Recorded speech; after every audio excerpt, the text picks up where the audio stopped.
Assalamualaikum warahmatullahi wabarakatuh. Perkenalkan, nama saya Iva Lutfiah dari kelas PK 2B dengan NIM 210807636. Baik, di sini saya akan mempresentasikan tentang analisis kation dan anion.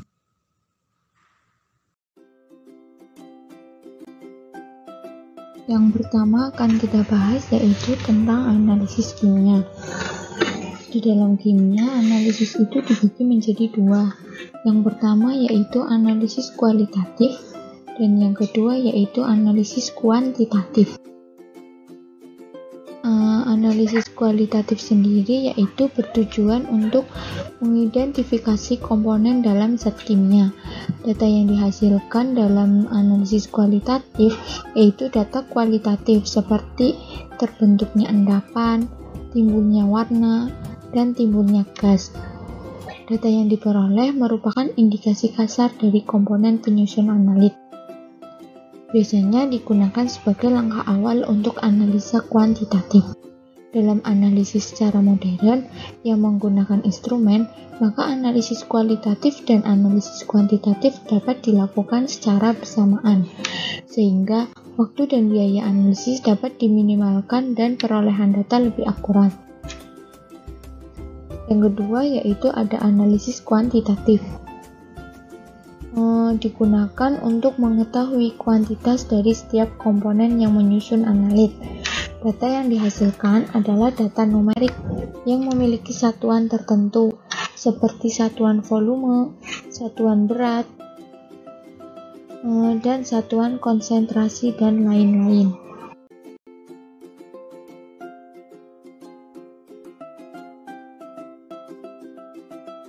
Baik, selanjutnya kita akan membahas bagian tentang analisis kualitatif anorganik.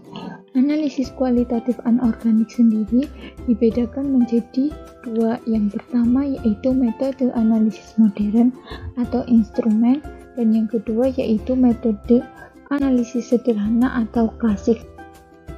Kita bahas yang pertama dulu yaitu tentang metode analisis modern atau instrumen berdasarkan sifat fisikanya, yaitu ada seperti warna, spektrum absorpsi, spektrum emisi, dan medan magnet. Biasanya pada metode analisis modern ini menggunakan alat-alat yang lebih modern. Selanjutnya yang kedua yaitu tentang metode analisis sederhana atau klasik. Metode analisis sederhana atau klasik ini berdasarkan sifat kimia dan sifat fisikanya.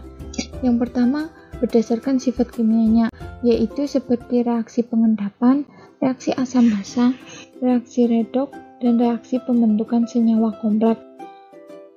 Sedangkan berdasarkan fisikanya yaitu ada warna, bau, gelembung gas, dan endapan. Pada metode analisis sederhana ini biasanya menggunakan alat-alat yang lebih sederhana dan harganya juga lebih terjangkau dibanding dengan menggunakan metode analisis modern.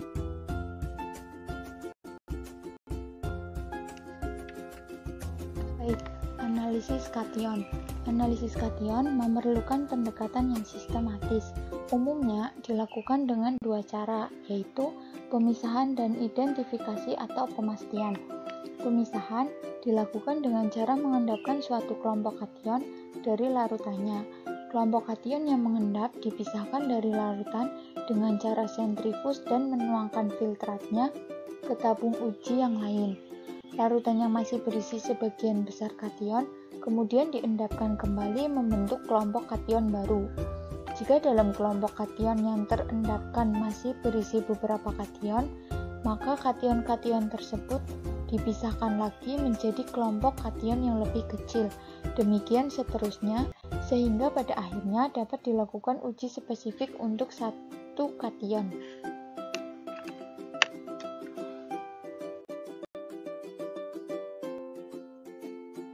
Baik, selanjutnya kita masuk dalam penggolongan kation. Kation sendiri dibagi menjadi 5 golongan.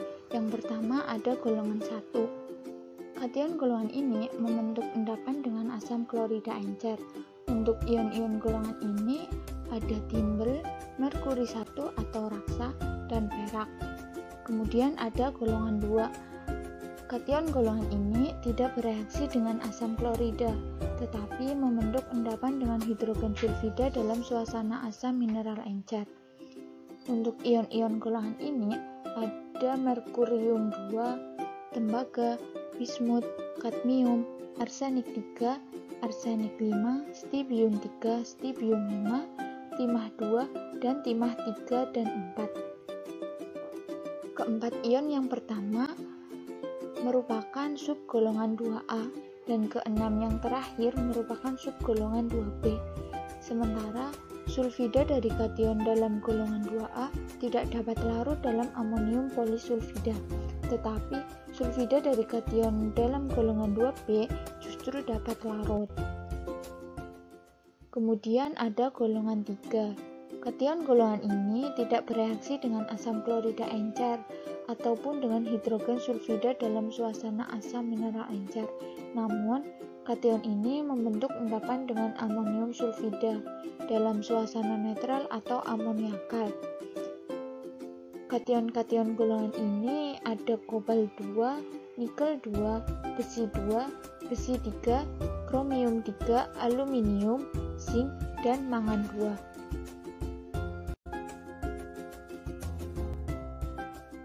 Selanjutnya ada golongan 4. Kation golongan ini tidak bereaksi dengan reagensia golongan 1, 2, dan 3.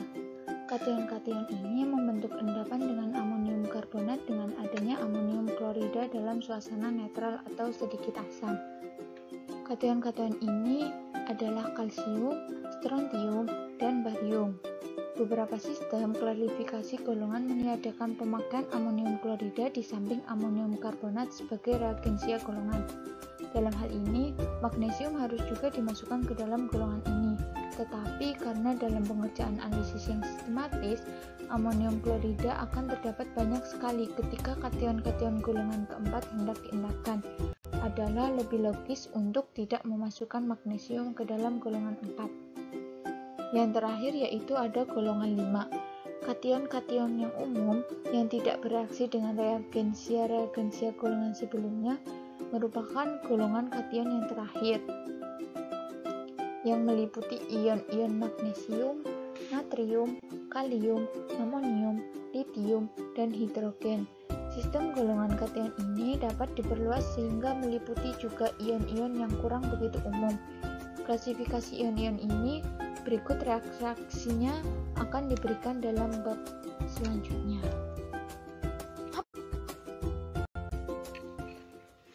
Baik, di sini sudah disajikan bagian tentang skema penggolongan kation. Seperti yang sudah saya jelaskan tadi pada slide sebelumnya, yaitu apabila ada sampel ditambahkan dengan HCl, maka akan menghasilkan endapan, yaitu yang mengendap adalah golongan 1, sedangkan golongan yang lainnya seperti golongan 2, 3, 4, dan 5 tersebut akan larut. Kemudian golongan 2, 3, 4, dan 5 apabila ditambahkan dengan H2S, maka yang akan mengendap adalah golongan 2 dan golongan yang lainnya akan larut, yaitu pada golongan 3, 4, dan 5. Nah, golongan 3, 4, dan 5 tersebut apabila ditambahkan dengan NH42S, maka golongan yang mengendap adalah golongan 3 dan golongan yang lainnya akan larut. Nah, golongan yang lainnya itu adalah golongan 4 dan 5.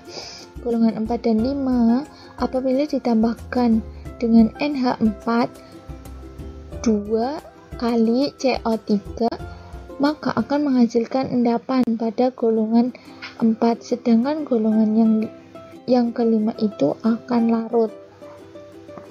Nah, untuk lebih jelasnya kita akan membahas lebih rincinya pada slide-slide selanjutnya. Baik, kita masuk pada kation golongan yang pertama.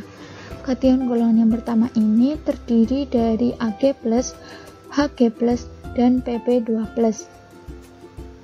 Untuk memisahkan ketiga kation ini, kita menambahkan HCl 6 molar pada sampel uji. Kation golongan 1 akan mengendap sebagai garam klorida yang berwarna putih. Reaksi yang terjadi yaitu Ag++ Cl- menghasilkan endapan putih pada AgCl. Yang kedua, ada 2Hg+ plus 2Cl- menghasilkan endapan putih pada Hg2Cl2. Yang ketiga yaitu Pp2+ plus 2Cl- menghasilkan endapan putih pada PbCl2. Ketika hasil tadi ada AgCl, Hg2Cl2, dan PbCl2, kita naikkan suhunya dengan menambahkan air panas. Ketika kita menambahkan air panas pada ketiga kation tersebut,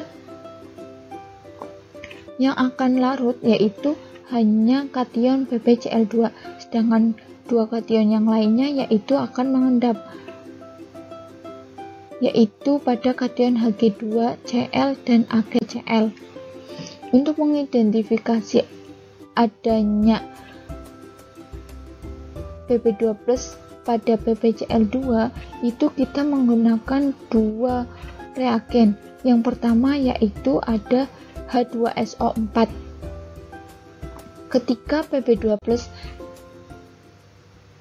ditambahkan dengan reagen H2SO4 akan menghasilkan endapan berwarna putih, yaitu dengan reaksi Pp2+ plus SO4 2- menjadi PbSO4. Dan yang kedua yaitu menggunakan reagen K2CrO4 atau kromat. Ketika Pb2+ ditambahkan dengan K2CrO4 akan menghasilkan endapan kuning dengan reaksinya yaitu Pb2+ plus CrO4 2- menjadi PbCrO4. Nah, baik, kita masuk pada kation yang mengendap. Dua kation yang mengendap tadi yaitu ada Hg2Cl dan AgCl. Untuk memisahkannya kita menambahkan dengan NH3. Nah, jika AgCl ditambah dengan NH3 akan menghasilkan reaksi kompleks yang stabil, di mana reaksinya yaitu AgCl plus 2NH3 menjadi AgNH3 2 plus Cl-. Adanya Ag+ di sini dapat diuji dengan menambahkan asam kuat yaitu HNO3 6 molar. Ion H+ akan mendekomposisi kompleks AgNH3 2+ sehingga Ag+ akan bebas dan bereaksi dengan Cl- yang sudah ada membentuk AgCl kembali. Reaksinya yaitu AgNH3 2+ plus 2H+ plus Cl- menjadi AgCl plus 2NH4+. Sedangkan ketika H32Cl ditambahkan dengan NH3 akan menghasilkan reaksi kompleks yang stabil, yaitu reaksinya Hg2Cl2 plus 2NH3 menghasilkan endapan putih pada Hg dan menghasilkan endapan hitam pada HgNH2Cl plus NH2Cl, sehingga otomatis ion Ag+ dan Hg+ itu ada pada percobaan kali ini. Oke, selanjutnya yaitu kation golongan 2. Untuk memisahkan kation golongan 2 ini, kita menggunakan dengan menambahkan H2S sebanyak 0,3 molar dan H2O2, sehingga akan menghasilkan endapan pada golongan 2. Dan untuk kation lainnya yaitu larut. Golongan 2 ini terdiri dari Pb2+, Cu2+, Cd2+, Bi3+, Hg2+, As3+, Sn4+, dan Sp3+.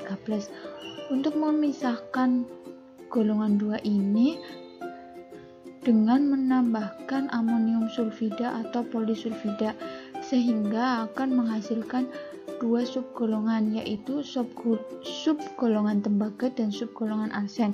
Subgolongan tembaga ini akan mengendap, sedangkan subgolongan arsen ini akan larut. Nah, subgolongan tembaga ini yaitu diantaranya ada PbS, CuS, CdS, HgS, dan Bi2S3. Sedangkan subgolongan arsen ini terdiri dari As3+, Sn4+, dan Sp3+. Nah, selanjutnya kita masuk pada subgolongan tembaga. Untuk memisahkan subgolongan tembaga ini yaitu dengan menambahkan HNO3, sehingga akan dihasilkan yaitu endapan berwarna hitam pada Hg2+, dan larutan pada Pb2+, Cu2+, Cd2+, dan Bi3+. Selanjutnya, untuk mengidentifikasi adanya Pb2+, Cu2+, Cd2+, dan Bi3+, itu dengan menggunakan penambahan H2SO4 plus air, sehingga akan menghasilkan endapan putih pada Pb2+, dan larutan pada Cu2+, Cd2+, dan Bi3+.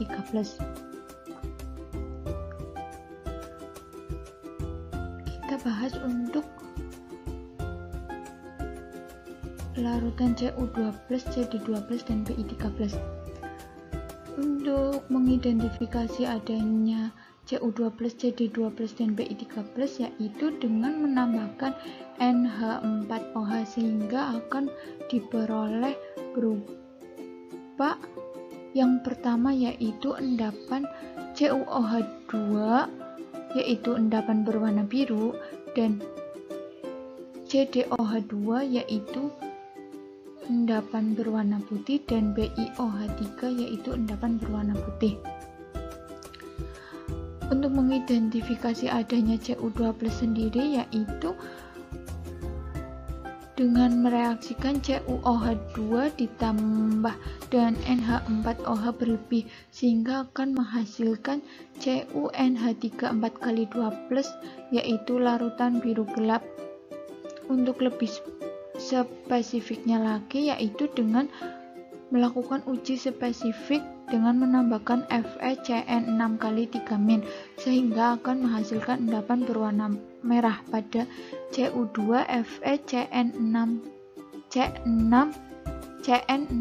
kali. Nah, selanjutnya untuk mengidentifikasi adanya ion Cd2+, yaitu dengan mereaksikan CdOH2 ditambah NH4OH berlebih, sehingga akan menghasilkan larutan tidak berwarna pada Cd6H3 4x2+. Nah, kemudian ditambahkan kembali dengan amonium sulfida akan menghasilkan endapan berwarna kuning pada CdS. Selanjutnya, untuk mengidentifikasi adanya ion Bi3+, yaitu dengan mereaksikan BiOH3 ditambah NH4OH berlebih, sehingga akan menghasilkan endapan berwarna putih pada BiOH3. Kemudian ditambahkan kembali dengan SnCl2 akan menghasilkan endapan hitam pada Bi3+.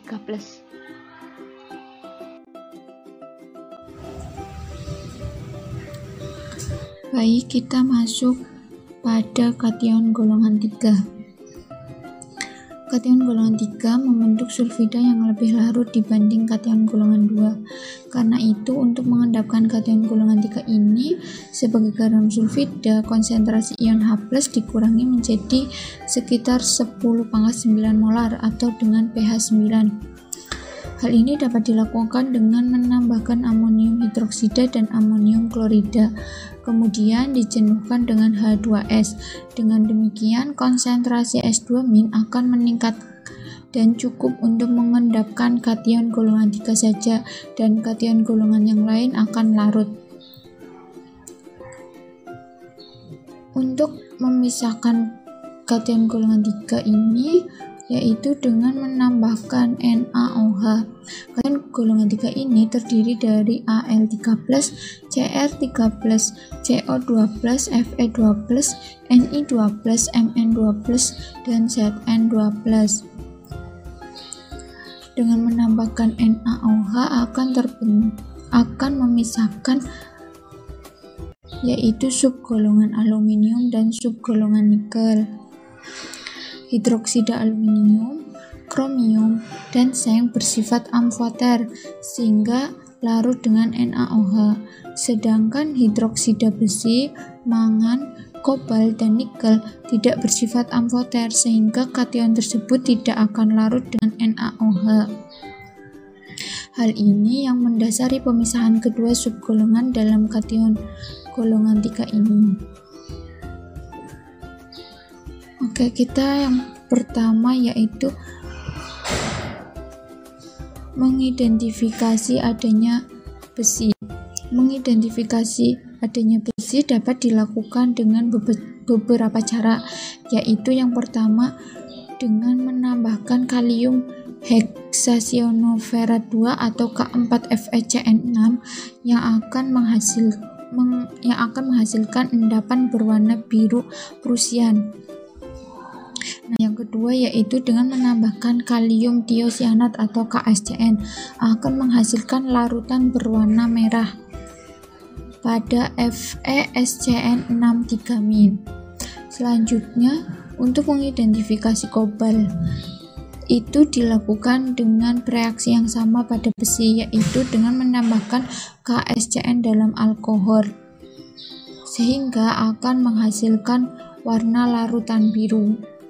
Kompleks besi dengan tiosianat merupakan kompleks yang stabil, sedangkan kompleks CO dengan tiosianat merupakan kompleks yang kurang stabil, sehingga untuk penentuan besi dengan CO tidak akan mengganggu.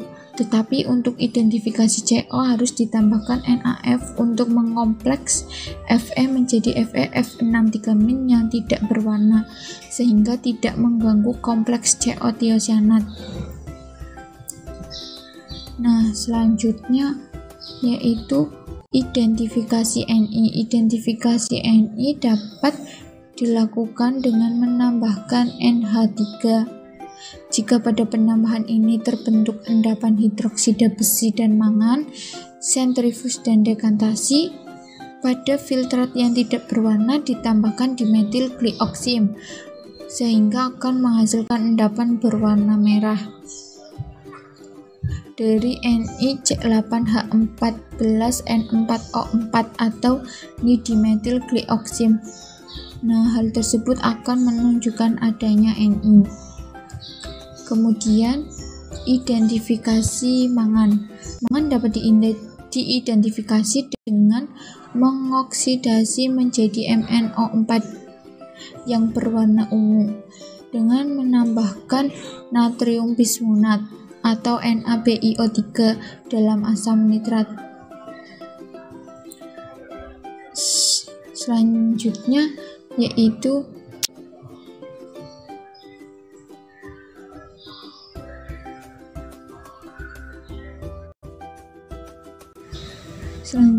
kita masuk pada pemisahan dan identifikasi subgolongan aluminium. Golongan aluminium ini terdiri dari AlOH4-, CrOH4-, ZnOH4-. Untuk memisahkan subgolongan aluminium ini dengan menambahkan HNO3. Jika terdapat kromat warna larutan berubah menjadi jingga dengan terbentuknya dikromat. Penambahan amonium hidroksida lebih lanjut akan membentuk endapan putih yang menunjukkan adanya Al, sedangkan CrO72- dan Zn2+ akan menjadi CrO4 dan ZnNH3 Untuk mengidentifikasi Cr2+ dapat dilakukan dengan menambahkan BaCl2 yang akan menghasilkan endapan kuning pada barium kromat. Kemudian untuk mengidentifikasi Zn dapat dilakukan dengan kertas divinyl tiokarbazon atau kertas didison, akan memberikan warna merah keunguan menunjukkan adanya Zn. Baik, kita masuk ke golongan keempat. Nah, untuk percobaan ini yang tersisa adalah kation golongan 4 dan 5. Jadi, untuk memisahkan golongan 4 dan 5, kita tambahkan dengan NH42 kali CO3, di mana kation golongan 4 akan mengendap dan kation golongan 5 akan larut.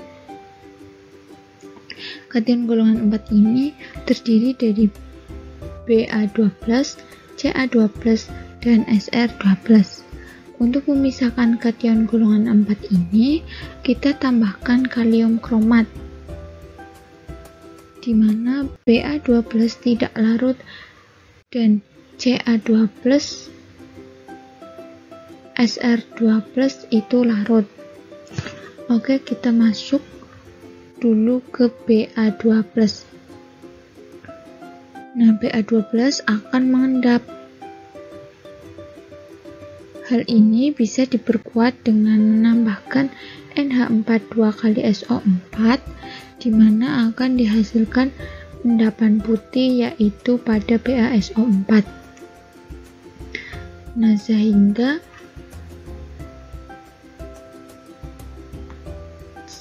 sudah jelas Ba2+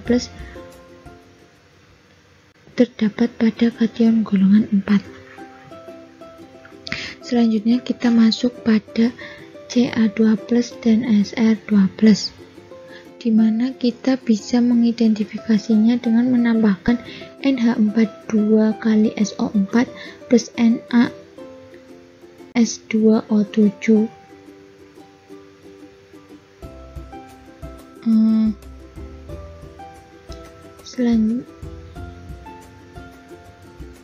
Akan menghasilkan Ca2+ dan Sr2+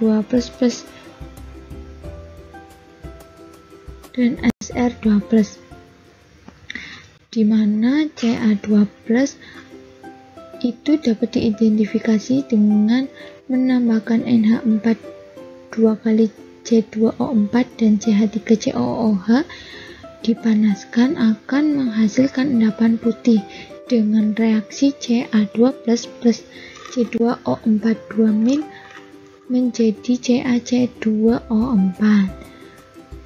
Nah, berikutnya pada Sr2+, apabila Sr2+ ditambahkan dengan NH42 kali SO4 plus Na2S2O7 akan menghasilkan endapan putih, yaitu pada reaksi Sr2+ plus SO4 2- menjadi SrSO4, sehingga dapat disimpulkan bahwa Ba2+, Ca2+, dan Sr2+ merupakan kation golongan 4.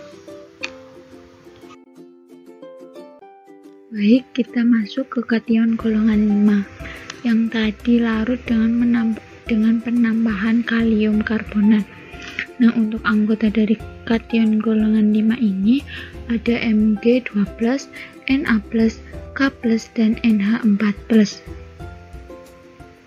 Di mana dengan memisahkan kation golongan ini, kita menambahkan dengan Na2HPO4. Nah, Kation Mg2+ ketika kita tambahkan dengan Na2HPO4 akan menghasilkan MgNH4PO4. Lalu untuk menguji adanya kation, kita tambahkan lagi menggunakan magneson 1 atau magneson 2, di mana akan menghasilkan larutan berwarna. Otomatis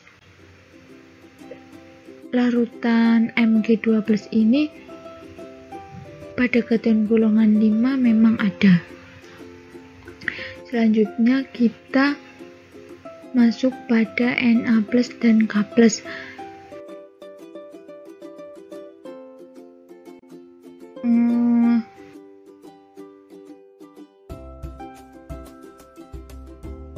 Kita menggunakan dengan uji nyala, di mana ketika kita melakukan uji nyala itu akan menghasilkan nyala api berwarna kuning dan nyala api berwarna merah keunguan.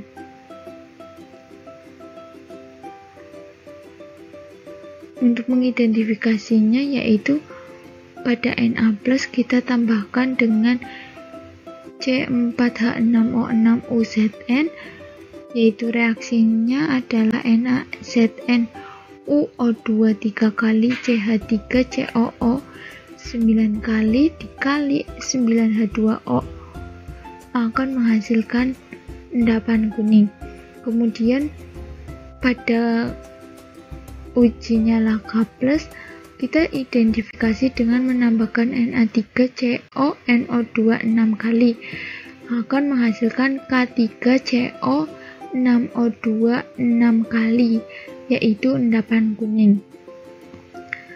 Yang terakhir yaitu pada kation NH4+, di mana kita mengidentifikasinya menggunakan NaOH dan dipanaskan. Dihasilkan yaitu NH3 plus H2O, yaitu bau khas amonia.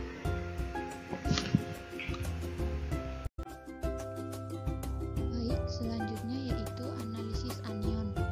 Analisis anion tidak jauh berbeda dengan analisis kation. Hanya saja pada analisis anion tidak memiliki metode analisis standar yang sistematis seperti analisis kation.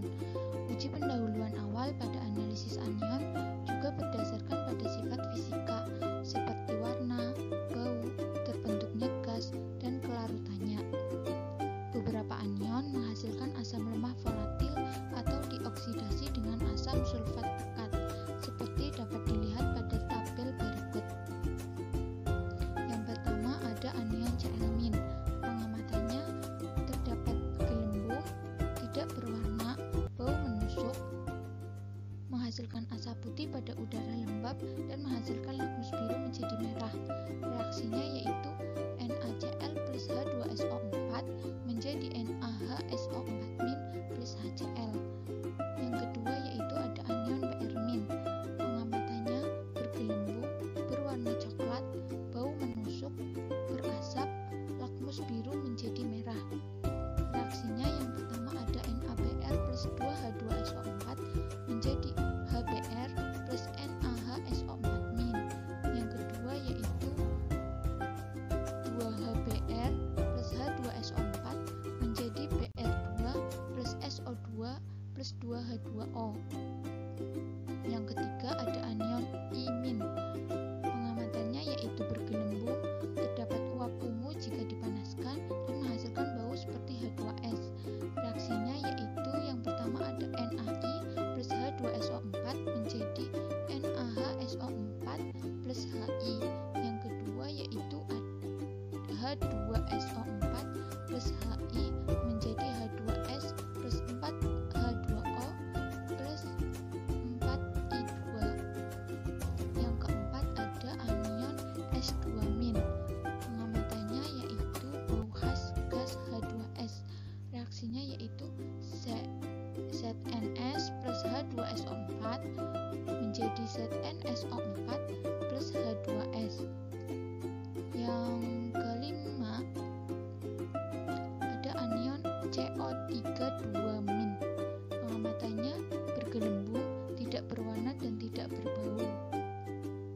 Reaksinya yaitu Na2CO3 plus H2SO4 menjadi Na2SO4 plus H2O plus CO2. Yang keenam ada anion SO3-2-. Pengamatannya yaitu bergelembung, tidak berwarna, bau, sengak. Reaksinya yaitu Na2SO3 plus H2SO4 menjadi Na2SO4 plus H2O plus SO2. Yang terakhir ada anion CrO4-2-. Pengamatannya perubahan warna dari kuning menjadi jingga. Reaksinya yaitu 2K2Cr2O4 plus H2SO4 menjadi K2Cr2O7 plus H2O plus K2SO4. Anion lainnya tidak memberikan reaksi dengan asam sulfat pekat dalam keadaan dingin, tetapi nitrat bereaksi menghasilkan uap coklat dari NO2 yang dihasilkan, dan asetat memberikan bau khas juga jika direaksikan dengan asam sulfat pekat. Umumnya, anion dibagi menjadi 3 golongan, yaitu 1 golongan sulfat yang terdiri dari SO4-2-, SO3-2-, PO4-3-, Cr2O4-2-, BO2-, CO3-2-, C2O4-2-, dan ASO4-3-. Yang kedua yaitu ada golongan halida yang terdiri dari Cl-, Br-, I-, dan S2-. Yang ketiga ada golongan nitrat,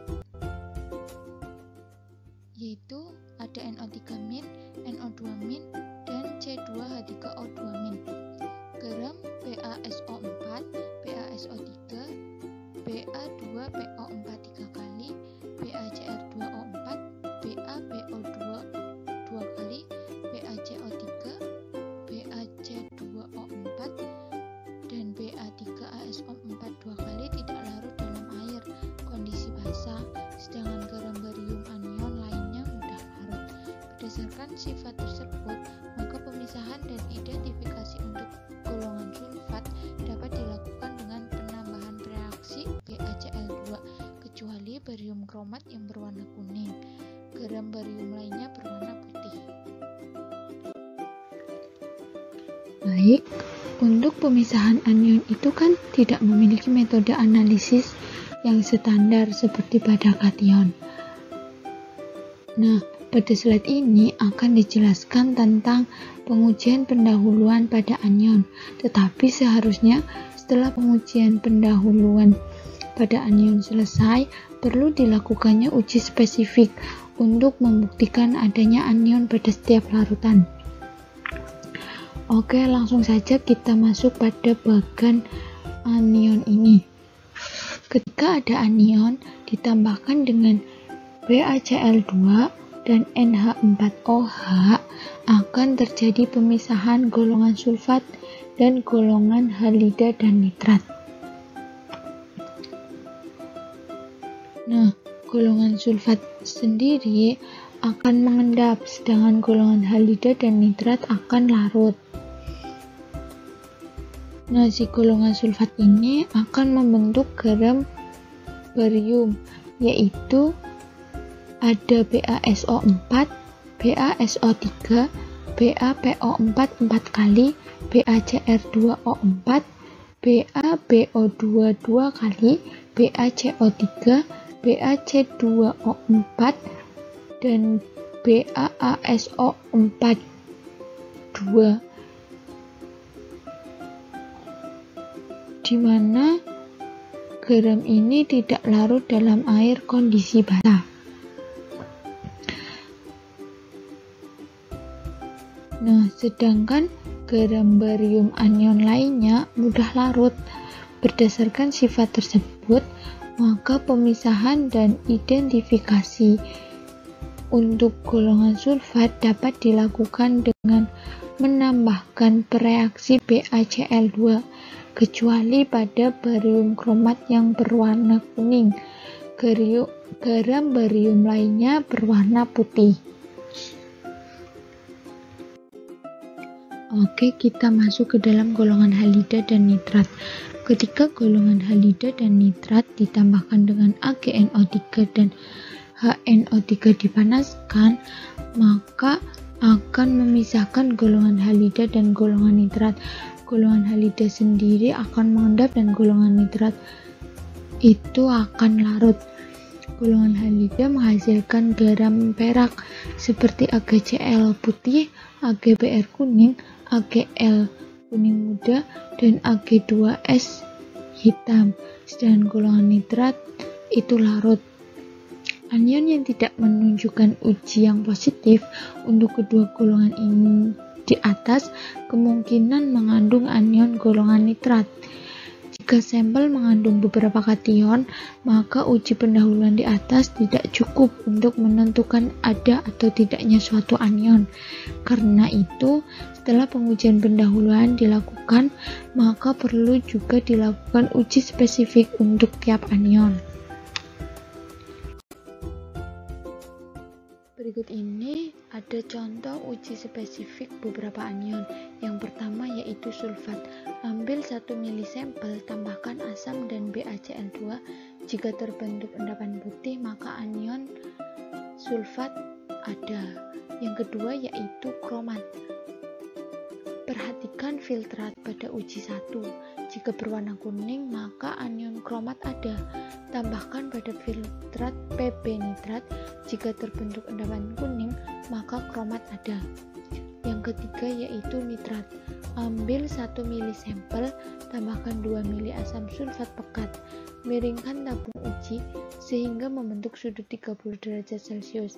Kemudian tambahkan beberapa tetes ferrosulfat melalui dinding tabung perlahan-lahan. Jika terbentuk cincin coklat, maka nitrat ada. Yang keempat yaitu asetat. Ambil beberapa tetes sampel, tambahkan etanol, perhatikan bau yang terbentuk. Jika tercium bau buah, maka asetat ada. Yang kelima yaitu Cl. Setelah dilakukan uji golongan, maka penambahan NH2OH akan melarutkan anion Cl dan Br, sedangkan tidak larut. Penambahan asam lebih lanjut dapat membentuk endapan putih Cl ada.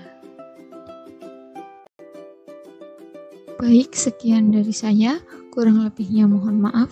Wassalamualaikum warahmatullahi wabarakatuh.